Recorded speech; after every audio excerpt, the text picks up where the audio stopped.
সোজা আছে নাকি? যা খুশি তাই বলে যাবেন? চারটে প্রেস আছে বলে যা খুশি তাই বলবেন? কোনো প্রেস নেই আছে, অনেকে ছবি তুলছে এখানে, কোনো প্রেস ওই তো ছবি তুলছে একদম, দেখুন ওদিকে, এটাই প্রেস আমাদের, ঠিক আছে? আপনাদের প্রেস, আপনাদের প্রেস, আমার প্রেস নয় এটা। এই নবান্নের 14 তলা থেকে মাননীয় মুখ্যমন্ত্রীকে নামিয়ে গঙ্গায় জলে বিসর্জন দেবো এবং এই সরকার যত মুখ্যমন্ত্রী তো আমাদের নবান্ন অভিযানের ভয়ে উনি নবান্ন ছেড়ে পালিয়ে গেছেন বীরভূমে। আমরা ভয় পাই না, লড়াইয়ের মধ্যে দিয়েই আমাদের জন্ম। অগণতান্ত্রিক ভাবে কোন রাজ্য সরকার ক্ষমতা চালাবে সেটা চলতে পারে না। জয় আমরা ছিনিয়ে নেব অথবা মুখ্যমন্ত্রীকে 14 তলা থেকে নিচে নামিয়ে তবে ছাড়বো। আর ওনাদের কষ্টটাও বুঝুন যে বৈঠকে ওনাদেরকেও মুখ্যমন্ত্রী ওইরকম ভাষাতেই গালিগালাজ করে। ভাস্কর বাবু, আপনিও লিমিট ক্রস করবেন না, ঠিক আছে তো? কে কোন কে আমাদের সঙ্গে কি ভাষায় কথা বলে ওটা বলার প্ল্যাটফর্ম এটা নয়, আপনি বলবেন না এসব কথা। কথা বলতে চান না, চলুন চলে যান, প্লিজ চলে যান। কথা বলতে না চান চলে যাবেন, কথা বলতে ডেকেছি সুস্থ হয়ে বলুন। কে আমাকে কি বলে গাল দেয় সেটা প্ল্যাটফর্ম এটা আপনি বলবেন এখানে সবার সামনে? সোজা আছে নাকি? যা খুশি তাই বলে যাবেন? চারটে প্রেস আছে বলে যা খুশি তাই বলবেন? কোনো প্রেস নেই আছে, অনেকে ছবি তুলছে এখানে, কোনো প্রেস নেই ওই তো ছবি তুলছে একদম, দেখুন ওদিকে, এটাই প্রেস আমাদের, ঠিক আছে? আপনাদের প্রেস, আপনাদের প্রেস, আমার প্রেস নয় এটা, ঠিক আছে? এরাই রিপোর্ট করবে এখানে, সেখানে আপনি যা কথা বলে যাবেন সরকার সম্বন্ধে বলবেন, আমার সামনে বলবেন। আপনার কথা বলতে সরকার সম্বন্ধে অন্য জায়গায় বলুন, আমাকে নিয়ে কেন বলছেন? আপনাদেরকে বলে কেন বলছেন? আপনি সরকারের স্টেক হোল্ডার আমাকে যদি বলে তার দায়িত্ব আমার, সেটার দায়িত্ব আমি নেবো, আপনাকে নিতে হবে না। স্যার হয়ে গেছে, এবার ছাড়ুন। যদি কথা বলতে চান আমার সঙ্গে তা আসুন, আদারওয়াইজ প্লিজ লিভ। চলুন আসুন। হোক না, মুখ্যমন্ত্রী তো আমাদের নবান্ন অভিযানের ভয়ে উনি নবান্ন ছেড়ে পালিয়ে গেছেন বীরভূমে। আমরা ভয় পাই না, লড়াইয়ের মধ্যে দিয়েই আমাদের জন্ম। আমি তো মনে করবো আমি একজন মহিলা, আমি একটা সন্তানের জন্ম দিতে গিয়েও আমাকে লড়াই করতে হয়েছে। প্রাত্যহিক জীবনে আমরা লড়াইয়ের মধ্যে আছি। আজও আমরা নিজেদের দাবি এবং স্বার্থ রক্ষার হেতে সমগ্র পশ্চিমবাংলাবাসীর জন্য আজকে আমরা রাস্তায় নেমেছি এবং আগামী ভবিষ্যৎ প্রজন্মের কথা মাথায় রেখে শুধু আমরা ডিএর দাবিতে আজকে রাস্তায় নামিনি। 26,000 শিক্ষকের চাকরি চলে গেছে এবং তাদের চাকরি চুরি করে নেওয়া হয়েছে। একটা চোর ধর্ষক চিটিংবাজ সরকারের এগেন্স্টে আজকে আমরা রাস্তায় নেমেছি। আমরা জল কামানের সামনে দাঁড়াতে ভয় পাই না। যে পুলিশ প্রশাসনকে উনি এখানে পাঠিয়েছেন যে আমাদের লড়াই স্তব্ধ করে দেওয়ার জন্য, সেই পুলিশের মা বোনের যখন ইজ্জত যায়, স্ত্রীর ইজ্জত যায়, তখন উনি মহিলা পুলিশ মন্ত্রী হয়ে তার বিরুদ্ধে উনি কি অ্যাকশন নিয়েছেন যে উনি সাধারণ মহিলাদের উনি নিরাপত্তা দেবেন? আমরা নিরাপত্তাহীনতায় ভুগছি। সেই জন্যই বলছি আজকের লড়াই শুধু আমাদের ডিএর লড়াই নয়। এত যে মানে কোনো নিয়োগ নেই, স্বাস্থ্য নেই, শিক্ষা নেই, কোনো কিচ্ছু নেই। আজকে মানে সারা পশ্চিম বাংলাটা নরকে পরিণত করেছেন। সেই তার হাত থেকে মুক্তি দেওয়ার জন্য আজকে আমরা লড়াই করছি।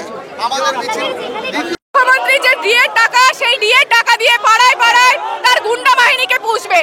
এই যে পাড়ায় পাড়ায় প্রকল্প, এই প্রকল্পের মধ্যে দিয়ে তিনি যে 10 লক্ষ টাকা করে প্রতি বুথের ধার্য করেছেন, সেই টাকা দিয়ে তিনি তার গুন্ডা বাহিনীকে পুষবেন এবং অন্যান্য যারা কর্মচারী আছে তাদের পুষবেন, যাতে তার কথায় তারা তাদের লেজ নাড়ায় এবং তার পদলেহন করে। কিন্তু সংগ্রামী যৌথ মঞ্চ এমন একটা প্ল্যাটফর্ম যারা চোখে চোখ রেখে মুখ্যমন্ত্রীকে তার অন্যায়টা ধরিয়ে দিতে পারে। আমরা পশ্চিমবঙ্গবাসীদের জন্য লড়াই করছি, শুধু সরকারি কর্মচারী পুলিশ বলে কথা নয়। পশ্চিম বাংলায় যে সাধারণ মানুষ, সেই সাধারণ মানুষও আজকে এই সরকারের অত্যাচারে ভুগছি।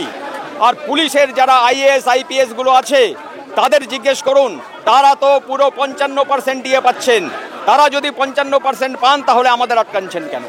আর নিচুতলার কর্মী যারা আছে, পুলিশ কর্মীরা, তারা তো মাত্র 18% পাচ্ছেন। তারাও সেই রাজ্য সরকারের চটি চাটছেন কেন? দালালি ছেড়ে আসুন আপনারা আমাদের সাথে মিছিলে, কেননা ডিএটা আপনাদেরও দরকার আছে। এই পশ্চিমবঙ্গ সরকার সারা মানুষকে ভিখিরির রাজনীতিতে পরিণত করেছে। এই রাজ্য সরকার সুপ্রিম কোর্টের নির্দেশ মানে না, ন্যায় অন্যায় কিছু বোঝে না। মুখ্যমন্ত্রী যেটা বলবেন সেটাই ওনার কাছে আইন হয়ে যায়। এইভাবে প্রশাসন চলতে পারে না, এইভাবে বাঙালি সমাজ বাঁচতে পারে না। উনি পশ্চিমবাংলায় শুধু বাঙালি করছেন, অথচ উনি ওনার প্রশাসকের মধ্যে যতগুলো আইএএস আইপিএস আছে বেশিরভাগই সব কোন রাজ্যের লোক একটু খবর নিয়ে জানবেন।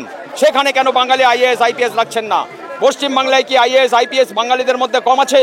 প্রচুর বাঙালি আছে, কিন্তু তারা সেখানে না করে তারা নন বেঙ্গলিদের নিয়ে এসে পশ্চিমবাংলা চালাচ্ছে।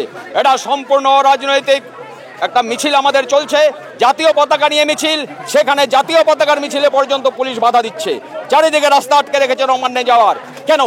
যদি মুখ্যমন্ত্রী সত্যিকারের পশ্চিমবঙ্গবাসীর জন্য ভেবে থাকেন তাহলে উনি আমাদের সাথে কেন কথা বলতে পারবেন না?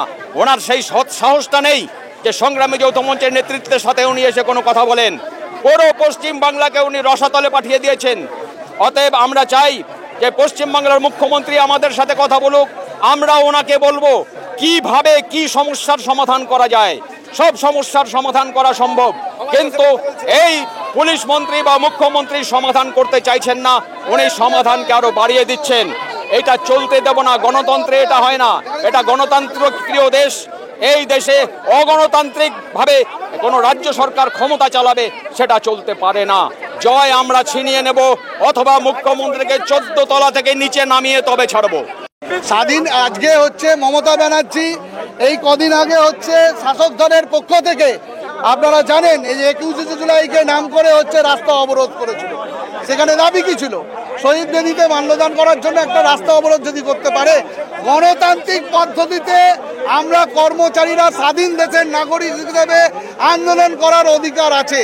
আমরা রাজ্য কোঅর্ডিনেশন কমিটি এবং যৌথ মঞ্চের পক্ষ থেকে শান্তিপূর্ণভাবে আমাদের এই দাবি দাওয়াকে নিয়ে নবান্ন অভিমুখে আমরা যাব।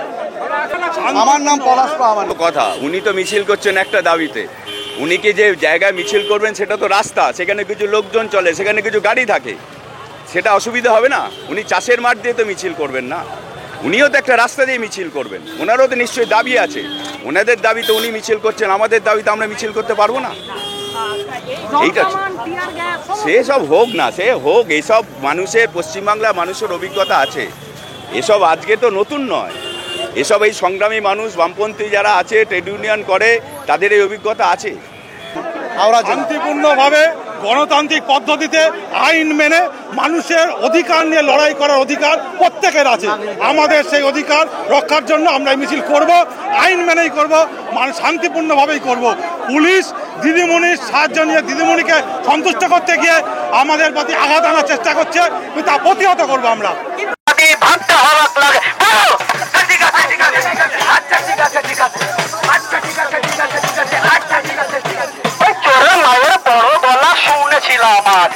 চোরের মায়ের বড় গলা শুনেছিলাম, আর এত বড় মিথ্যাবাদী ভাবতে অবাক লাগে। বলো আচ্ছা ঠিক আছে, ঠিক আছে।